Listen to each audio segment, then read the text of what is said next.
रस रस निष्पत्तौ में दूसरी पुस्तक ले आओगे इसी से? चलो इसी से कर।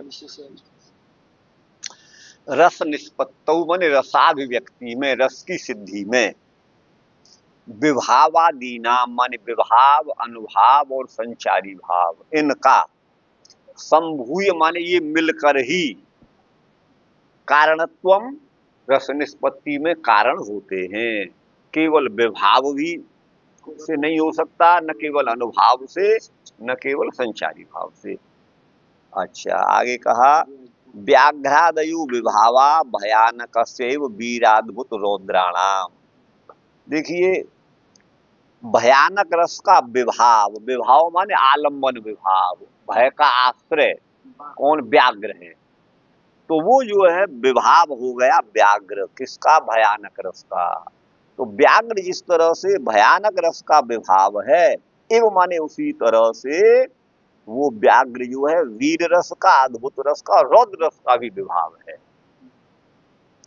केवल एक रस ने वहां उसको पेटेंट करा लिया, ये संभव नहीं है।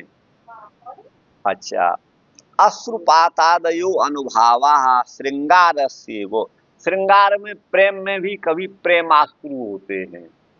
तो प्रेम के जो आंसू अश्रुपात आदि के हैं वो अनुभाव हैं, किसके? श्रृंगार रस के। लेकिन कोई श्रृंगार रस का एकमात्र आधिपत्य नहीं है, कई अश्रुपात जो है वो श्रृंगार रस का ही है, बल्कि वो जो है कर्ण और भयानक में भी अश्रुपात होता है। चिंता आदि जो व्यभिचारी भाव हैं वो श्रृंगार रस के, चिंता आदि व्यभिचारी भाव हैं, केवल वो श्रृंगार तक ही नहीं बल्कि वो व्यभिचारी भाव वीर, करुण और भयानक रसों के भी हैं। इसलिए पृथक अनैकांतिकत्वात्, वो किसी एक के हों ये संभव नहीं है। इसलिए अनैकांतिक होने से सूत्र में मिलित रूप से उनका निर्देश है। किस सूत्र में? भरत सूत्र में, विभावानुभाव व्यभिचारी संयोगाद रस निष्पत्ति में। तो अब यहाँ पर देख रहे हैं कई बार ऐसा होता है तो शास्त्र में केवल विभाव का ही वर्णन है, अनुभाव का और व्यभिचारी भाव का नहीं है। कहीं केवल अनुभाव का वर्णन है तो विभाव का नहीं है, विभाव का है तो अनुभाव का नहीं है। तो वहां रस निष्पत्ति कैसे होगी? जब सब मिलकर के जो है रस निष्पत्ति में हेतु होते हैं, साधक होते हैं, तब जो है वहां जहाँ काव्य में एक का ही वर्णन है वहां फिर अन्य का तो कथन है नहीं, फिर रसबोध कैसे होगा? इसका उत्तर दे रहे हैं। जैसे ये पद्य है, उद्दीपन विभाव मात्र का यहाँ पर वर्णन है, न तो आलम्बन का वर्णन है और न अन्य जो है व्यभिचारी वगैरह का वर्णन है, तो भी यहाँ रसाभिव्यक्ति होती है। कैसे? वह अन्य का आक्षेप कर लेते हैं, जैसे अध्यार कर लेते हैं, जैसे आप व्याकरण में अनुवृत्ति करते हैं ना, हाँ उसी तरह से। तो बोले बियदल मलिनाम गर्भ मेघम, बियद माने आकाश, कैसा है? तो बियद, आकाश को बियद क्यों कहते हैं? वी माने पक्षी, वी माने और यत माने या धातु गमन अर्थ में, पक्षी जिसमें गमन करते हैं, पक्षियों का मार्ग, इसलिए आकाश का नाम है वियद। समझ गए? वियद माने आकाश कैसा है?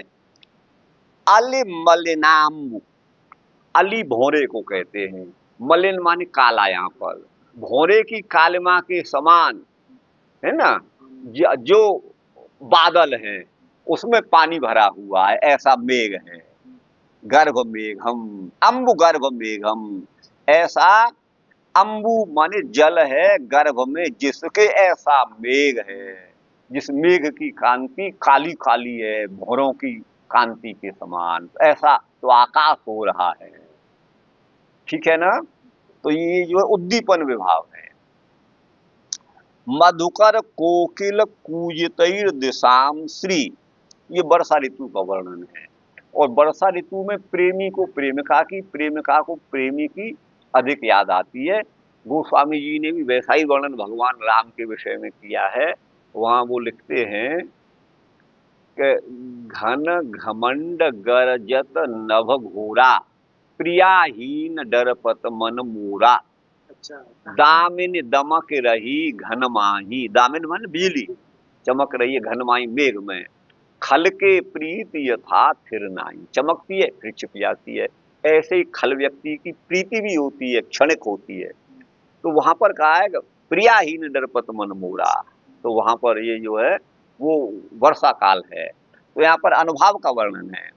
को मधुकर कोकिल कूजतई, मधुकर माने भौरे और कोयल माने कोयलों के, कूजतई माने शब्दों से, दिशाम श्री, दिशाओं की शोभा बढ़ रही है।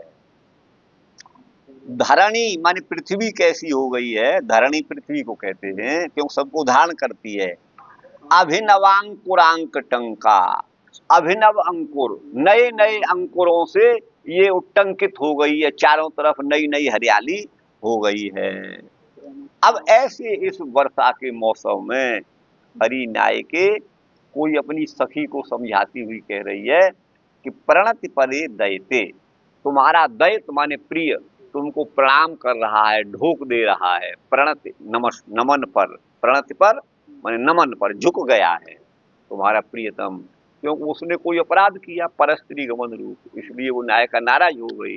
तब वो एक सखी समझाती है अब तो वही तुम्हारे जो है प्रणति कर रहा है, प्रणाम कर रहा है, तुम्हारा दैत माने प्रियतम, इसलिए प्रसीद मुग्धे, हे मुग्धे, ये मुग्धे नायके, मुग्धा भोली नायिका को कहते हैं, प्रसीद अब तो तुम प्रसन्न हो जाओ। तो यहाँ पर केवल जो है उद्दीपन विभावों का, जो जो रस को उद्दीप्त करने वाले उन विभावों का वर्णन है। और यहाँ आलम्बन विभाव का भी वर्णन नहीं है, अन्य का भी नहीं है, व्यभिचारी वगैरह का भी नहीं है, केवल उद्दीपन विभाव का वर्णन है। लेकिन वह अन्य का आक्षेप हो जाता है। ठीक है भाई, वो सम्मिलित रूप में ही रस के जनक होते हैं, अभिव्यक्ति के कारण होते हैं। अच्छा, यहाँ अनुभाव मात्र का ही वर्णन है, यहाँ अनुभव मात्र का ही वर्णन है, तो भी रस अभिव्यक्ति हो रही है। ठीक है ना, यहाँ तो उद्दीपन विभाव का था, या अनुभाव, अनुभाव क्रिया रूप होता है। अब उसका वर्णन है, देखिए, परिमृदित मृणाली म्लानमंगम प्रवृत्ति कथमपि परिवार प्रार्थना भी क्रियासु कलयति च हिमांशोर निष्कलंकस्य लक्ष्मीम अभिनव करिदंत छेदकांत कपोलः। तो यहाँ अनुभाव मात्र का वर्णन है। परिमृदित मृणाली म्लान मंगम, नायिका के अंग कैसे हो गए हैं, परिमृदित माने मसली हुई, मृणाली के समान, म्लान माने मुरझा गए हैं अंग जिसके। तो परिमृदित मृणाली म्लानम अंगम, परिमृदित माने मसली हुई, रोंदी हुई, झकझोरी हुई मृणाली के समान म्लान हो गए हैं, मुरझा गए हैं, कांतिहीन हो गए हैं अंग जिसके, ऐसे इसके अंग हैं। अच्छा, कथम अपि परिवार प्रार्थना भी क्रियासु प्रवृत्ति, कुछ नहीं करती है, कोई भी कार्य नहीं करती है, तो परिवार के लोग प्रार्थना करते हैं, उससे निवेदन करते हैं, तो क्रियाओं में कथम अपि किसी भी तरह से उसकी थोड़ी बहुत प्रवृत्ति होती है। कलयति च हिमांशोर निष्कलंकस्य लक्ष्मीम, निष्कलंकस्य हिमांशोर लक्ष्मीम कलयति, निष्कलंक माने कलंकहीन जो चंद्रमा, हिमांशु चंद्रमा को कहते हैं। चंद्रमा में कुछ काला धब्बा दिखता है ना, उसे वही उसका कलंक है, और निष्कलंक चंद्रमा और उज्जवल होता है। तो निष्कलंक हिमांशु माने चंद्रमा की, लक्ष्मी माने शोभा को, कलयति माने धारण करता है। कौन? उस नायिका का कपोल। कैसा है वह कपोल? अभिनव करिदंत छेदकांत, अभिनव माने ताजा, नवीन, करिदंत माने हाथी का दांत जो काटा गया है अभी अभी, जो सफेद, उसके समान गौर वर्ण को धारण करने वाला इसका कपोल है। तो यह अनुभव, यहाँ जो है अनुभव मात्र का वर्णन है, क्रिया नहीं, लेकिन उसमें लक्षण दिख रहे हैं ना, उसके लक्षण वही दिख रहे हैं, ये है। तो इसलिए यहाँ पर ये जो है हाँ, रस की निष्पत्ति अन्य का आक्षेप कर देते हैं, माने धर दे विभाव आदि का यहाँ पर वो आग वो हाँ उपादान अध्याहार कर लेते हैं।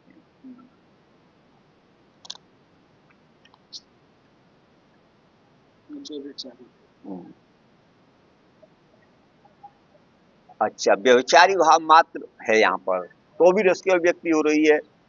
दूरा दुत्सुकमागते विवलितम संभाषिणी स्फारितम संश्लेत्यरुणम गृहीत संश्लेष्यत्यरुणम गृहीत वसने किंचांचित भ्रूलतम मानिन्याश्चरणानति व्यतिकरे बाष्पाम्बुपूर्णेक्षणम चक्षुर्जातमहो प्रपंच चतुरम जातागसी प्रेयसी। नीचे की पंक्ति को देखिए, जातागसी प्रेयसी। जातम आगह, जात माने उत्पन्न हो गया है अथवा कर दिया है, आगह माने अपराध, आगु अपराधु मंतुश्च अमरकोश। अपराध मंतु और आगस, आगस शब्द है सकारांत, ये अपराध के वाचक हैं। जातागसी, जिसने परस्त्री गमन रूप अपराध कर दिया है, जातागसी। ऐसे प्रेयसी, प्रियतम के, वह जो प्रियतम है तो उसके इस कृत्य से उसकी अपनी जो पत्नी है वो जो है खिन्न हो जाती है, रुष्ट हो जाती है। तब उसको उसकी सहेली समझाती हुई क्या कहती है? दूरा दुत्सुक मागते विवलितम। जब वो दूर है, नायक दूर है, दूर से आता हुआ देखा तो वो उत्सुकता से भर गई। उत्सुक मागते विवलितम संभाषिणी स्फारितम। जब वो संभाषण करने लगे तो स्फारितम माने नेत्र फाड़ करके वो देखने लगे। संश्लिष्यति अरुणम, संश्लिष्यति माने आलिंगने कृते सति अरुणम, उसके नेत्र अरुण हो गए क्रोध के कारण। अच्छा, गृहीत वसने, वस्त्र पकड़ने पर, किंचांचित भ्रूलतम, उसकी भ्रुकुटी लता कुछ जो है वो टेढ़ी हो गई, वक्र हो गई। मानिन्याश्चरणानति व्यतिकरे, उस मानिनी नायिका के चरणों में, आनति माने प्रणाम करने में जो व्यग्र है उसका प्रियतम उस अवस्था में। लेकिन वह कैसी है? बाष्पाम्बु पूर्णेक्षणम, बाष्प आंसुओं से भरा है। बाष्पाम्बु माने आंसू, तो पूर्ण है, ईक्षण माने नेत्र जिसके। ऐसी उस नायिका के जो चक्षु माने नेत्र हैं वो प्रपंच चतुरम जातम, अनेक प्रकार का प्रपंच करने में बड़े प्रवीण हैं। ठीक है ना गुरु भाई? तो अब यहाँ पर ये व्यभिचारी भाव का इन्होंने वर्णन किया है। वस्तुतः ये यहाँ पर अनुभाव लग रहा है। ये मैं उस पुस्तक को देखूंगा अपनी को, इसमें तो ये दे दिया है, कल फिर उसे देखेंगे। क्रम से तो दिए विभाव अनुभाव हाँ दिया तो वही है, व्यभिचारी दिया है, लेकिन अब ये श्लोक आगे पीछे हो, लेकिन यहाँ ये हो सकता है ना, देखेंगे क्या है वो। अब है विभावादि नाम संभूय कारणत्वे व्यभिचारी भाव। विभावादि जो है संभूय माने मिलकर ही कारण होते हैं, किसमें? रसाभिव्यक्ति में। तो अब यहाँ व्यभिचारी भाव को कहते हैं। यद्यपि विभावानाम अनुभावानाम औत्सिक व्रीडार्थ कोपासूया प्रसादानाम च व्यभिचारिणाम केवलानाम अत्र स्थिति। तो अब यहाँ ये तीनों उदाहरणों में जो दिए हैं, तो यहाँ पर विभावानाम, पहले में तो उद्दीपन विभाव का वर्णन है, दूसरे में अनुभाव का वर्णन है, और तीसरे में यहाँ पर ये व्यभिचारी भाव या उत्सुकता आदि इनको लेकर के, तो उसको व्रीडा, औत्सुक माने उत्सुकता, व्रीडा माने लज्जा, हर्ष, कोप और असूया अपने पति के प्रति आदि, और प्रसाद माने प्रसन्नता, ये आदि व्यभिचारी भावों की यहाँ पर केवल स्थिति है। पहले श्लोक में विभावों की, दूसरे में अनुभाव की, और तीसरे में औत्सुक आदि व्यभिचारी भावों की केवल इनकी स्थिति है। तथापि माने फिर भी एतेषाम असाधारणत्वम, फिर भी इनकी असाधारणता है, माने विशेषता है। क्या? इति अन्यतम द्वयाक्षेपकत्व, अन्य दो का आक्षेप कर लेते हैं, अध्यार कर लेते हैं। जहाँ केवल विभाव है वह अनुभाव और व्यभिचारी भाव को का आकर्षण कर लेते हैं, उसकी अनुवृत्ति कर लेते हैं। और जहाँ व्यभिचारी भाव है वो व्यभिचारी भाव जो है अनुभाव और विभाव का उसी तरह से समझना चाहिए। अन्य दोनों का वो आक्षेप कर देते हैं।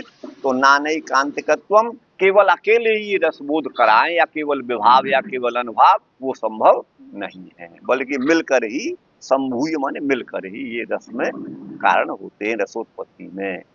अब रसों का नाम निर्देश पूर्वक उनकी परिगणना करते हैं, तो वो रस कितने हैं? इतना ही।